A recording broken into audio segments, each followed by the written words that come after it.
दोस्तों, आपका स्वागत है हमारे YouTube चैनल फैक्ट्स मूलिश में। आज हम लेकर आए हैं एक ऐसी जगह की कहानी जिसे दुनिया रंगों की धरती कहती है, स्पेन। स्पेन सिर्फ एक देश नहीं, बल्कि एक खूबसूरत एहसास है। जब आप पहली बार इसकी गलियों में चलेंगे तो ऐसा लगेगा जैसे पुरानी कहानियां आपके आसपास घूम रही हों। यहाँ हवा भी संगीत सी लगती है, इमारतें कला की तरह और लोग किसी त्योहार का हिस्सा। यूरोप के दक्षिण में बसा यह देश हजार रंगों से भरा है। यहाँ की धूप, यहाँ की संगीत भरी रातें और इतिहास से भरी इमारतें हर किसी का दिल जीत लेती हैं। स्पेन की सबसे खास बात है इसका शानदार इतिहास। आप यहाँ जहां भी जाएंगे आपको कोई न कोई कहानी जरूर मिलेगी। ग्रनाडा का अल्हाम्ब्रा पैलेस, जो इस्लामी वास्तुकला का अनमोल खजाना है, आज भी दिखाता है कि सदियों पहले कला कितनी उन्नत थी। बार्सिलोना का साग्रादा फैमिलिया चर्च दुनिया की उन इमारतों में से एक है जिसे बनाने में एक सदी से भी ज्यादा समय लग चुका है, लेकिन फिर भी इसका हर कोना कला का जादू दिखाता है। यह इमारतें सिर्फ पत्थरों की नहीं बनी, यह बनी हैं इंसान की कल्पनाओं से। स्पेन का जीने का अंदाज भी अपना ही है। यहाँ के लोग सिर्फ जीते नहीं, बल्कि जिंदगी को महसूस करते हैं। लोग देर रात तक खाना खाते हैं, दोस्तों के साथ बैठते हैं, गिटार बजाते हैं और हर पल को भरपूर जीते हैं। यहाँ कोई जल्दबाजी नहीं, बस खुशी, संगीत और परिवार ही सबसे जरूरी है। हर शहर की अपनी पहचान है। मैड्रिड की तेज रफ्तार, बार्सिलोना की कलात्मक गलियां, सिविल की शांति और वेलेंसिया की खुशबू भरी हवा, सब एक दूसरे से अलग लेकिन दिल से जुड़े हुए। स्पेन के त्योहार दुनिया भर में मशहूर हैं। ला टोमाटीना यानी टमाटर की लड़ाई, जिसे देखने लाखों लोग आते हैं। पंपलोना का बुल रनिंग, सेविल का फ्लावर फेस्टिवल और कई सदियों पुराने सांस्कृतिक कार्यक्रम यहाँ के माहौल को जादुई बना देते हैं। सिर्फ त्योहार ही नहीं, यहाँ का खाना भी दुनिया भर में पसंद किया जाता है। पाइया, टापास, चुरोस और अनगिनत स्वाद जो हर किसी की जीभ पर बस जाते हैं। स्पेन की प्रकृति भी कमाल की है। हजारों किलोमीटर लंबे बीच, बर्फ से ढके पहाड़, शांत गांव और गर्म धूप, यही वजह है कि करोड़ों यात्री हर साल यहां आते हैं। कनारी द्वीप जैसे स्थानों को तो दुनिया प्राकृतिक स्वर्ग कहती है, क्योंकि यहां साल भर मौसम सुहावना रहता है। लेकिन दोस्तों, जितना खूबसूरत यह देश बाहर से दिखता है, उतनी ही गहरी समस्याएं इसके अंदर छिपी हैं। एक तरफ स्पेन दुनिया की पसंदीदा पर्यटन जगह है, लेकिन दूसरी तरफ इसके गांव खाली हो रहे हैं, स्कूल बंद हो रहे हैं, अस्पतालों में स्टाफ नहीं और घरों पर ताले लगे हुए हैं। युवाओं का बाहर जाना, नौकरी की कमी, बढ़ती कीमतें और घटती जनसंख्या, ये सब मिलकर स्पेन को एक अनोखे संकट की तरफ ले जा रहे हैं। स्पेन बाहर से जितना खूबसूरत दिखाई देता है, उसके भीतर उतनी ही गहरी चुनौतियां छिपी हुई हैं। सबसे बड़ी समस्या है तेजी से खाली होते गांव और घटती जनसंख्या। लोग अक्सर सोचते हैं कि जब कोई देश इतना सुरक्षित हो, इतना सुंदर हो और जीवन इतना आरामदायक हो, तो आखिर लोग इसे छोड़ क्यों रहे हैं। लेकिन दोस्तों, स्पेन की असली कहानी तब समझ आती है जब हम इसके आर्थिक और सामाजिक हालात को ध्यान से देखते हैं। सबसे पहले बात करते हैं नौकरी और रोजगार की। स्पेन की अर्थव्यवस्था लंबे समय तक सैलानी उद्योग यानी पर्यटन पर टिकी रही है। पर्यटन से पैसा तो आता है, लेकिन अधिकांश नौकरियां मौसमी होती हैं। गर्मियों में काम बहुत, सर्दियों में काम लगभग ना के बराबर। ऐसे में युवा पीढ़ी, जिसे साल भर स्थिर रोजगार चाहिए होता है, उसे सही मौके नहीं मिलते। इसके साथ सबसे बड़ी समस्या यह है कि तकनीकी और उच्च कौशल वाली नौकरियां स्पेन में बहुत कम हैं, जैसे इंजीनियरिंग, सूचना प्रौद्योगिकी, चिकित्सा, विज्ञान और शोध। इन क्षेत्रों में नौकरी पाने के लिए बहुत लोग बाहर के देशों में चले जाते हैं। यहां तक कि एक बड़ा हिस्सा युवा यूरोप के दूसरे देशों जैसे जर्मनी, फ्रांस और हॉलैंड चला जाता है, जहां उन्हें बेहतर वेतन और स्थायी काम मिलता है। अब बात करते हैं रहने और मकानों की। स्पेन में किराया और घरों की कीमतें अचानक बहुत बढ़ गईं। कई शहरों में एक छोटे से फ्लैट का किराया 1000 यूरो से भी ऊपर चला गया, जबकि वहां मिलने वाली तनख्वाह औसतन इससे आधी होती है, यानी खर्चा दोगुना और आमदनी आधी। ऐसे में युवा लोग शहरों में रह ही नहीं पाते। यही वजह है कि कई युवक पढ़ाई पूरी करते ही दूसरे देशों में चले जाते हैं और एक बार जाने के बाद वापस लौटने का मन नहीं करता। स्पेन की दूसरी बड़ी समस्या है जनसंख्या का घटता जाना। स्पेन में बच्चों का जन्म दर बहुत कम है।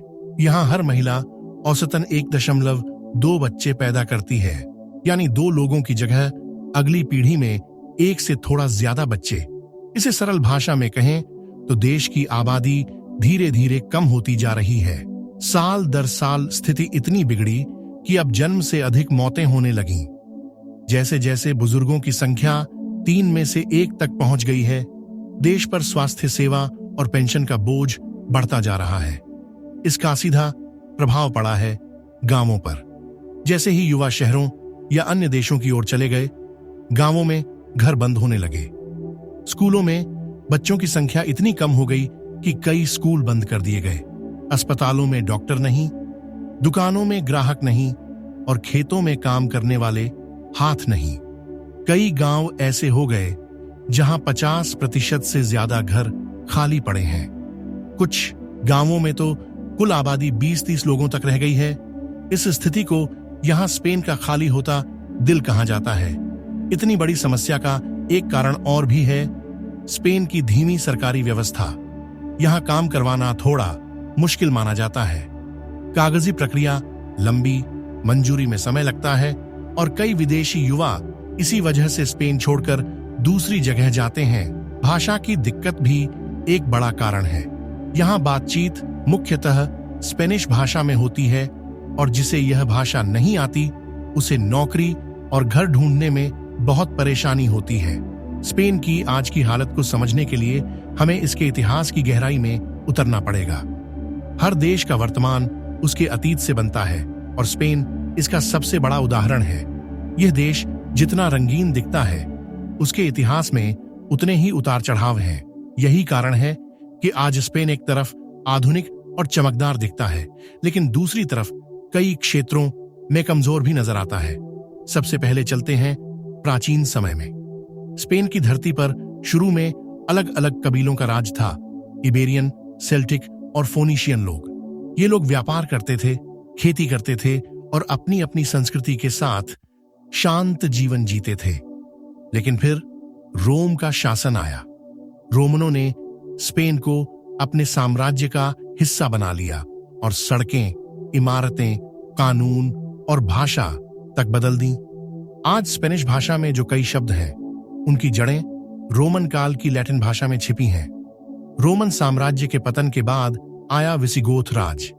यह समय यूरोप में बदलावों से भरा था, लेकिन असली बड़ा मोड़ आया 8वीं सदी में, जब मुस्लिम शासक इस क्षेत्र में पहुंचे और अल अंदलुस नाम का शानदार साम्राज्य बनाया। यह वो दौर था जब विज्ञान, गणित, कला, चिकित्सा और वास्तुकला स्पेन में अपने चरम पर पहुंचे। उस समय कॉर्डोबा और ग्रनाडा दुनिया के सबसे उन्नत शहरों में माने जाते थे। लेकिन कई सदियों युद्ध के बाद ईसाई राज्यों ने सत्ता फिर से अपने हाथ में ले ली।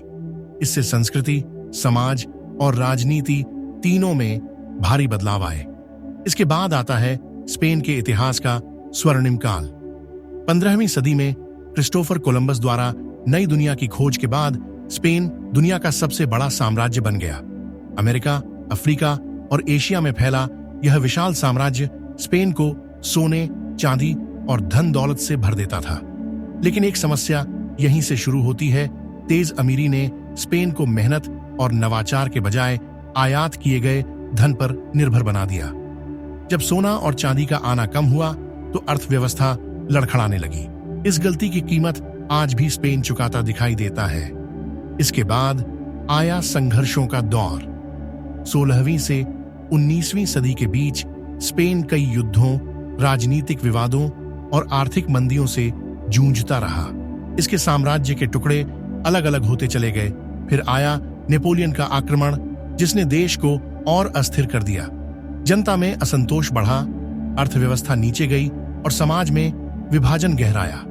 इतिहास का एक असर और भी दिखाई देता है, क्षेत्रीय पहचान। स्पेन के कई हिस्से जैसे कैटालोनिया, बास्क क्षेत्र और गैलिसिया अपनी अपनी भाषा, संस्कृति और पहचान को बहुत महत्व देते हैं। कभी कभी यह सांस्कृतिक अंतर सरकार और जनता के बीच तनाव का कारण बन जाता है। विकास का पैसा कहां लगे, कौन सा क्षेत्र अधिक फंड पाए, किस इलाके में फैक्ट्रियां लगें, इन सभी बातों पर लंबे विवाद होते हैं, जिससे विकास की गति धीमी हो जाती है। स्पेन आज एक बहुत बड़ी जनसंख्या समस्या से जूझ रहा है। देखने में देश आधुनिक, सुरक्षित और आकर्षक लगता है, लेकिन अंदरूनी हालात कुछ और ही कहानी बताते हैं। यह संकट इतना गंभीर हो चुका है कि अगर अब भी ध्यान नहीं दिया गया तो आने वाले वर्षों में स्पेन के कई इलाकों का नक्शा बदल सकता है। आइए समझते हैं कि यह संकट क्या है और सरकार इससे कैसे निपटने की कोशिश कर रही है। सबसे पहली और गहरी समस्या है घटती जन्म दर। स्पेन में बच्चे पैदा होने का आंकड़ा पिछले कई वर्षों से लगातार कम हो रहा है। यहाँ हर महिला औसतन 1.2 बच्चे पैदा करती है, जबकि जनसंख्या को संतुलित रखने के लिए कम से कम 2 बच्चों की जरूरत होती है। यानी जितने लोग इस दुनिया से जा रहे हैं, उनसे बहुत कम लोग जन्म ले रहे हैं। इस वजह से जनसंख्या धीरे धीरे कम हो रही है।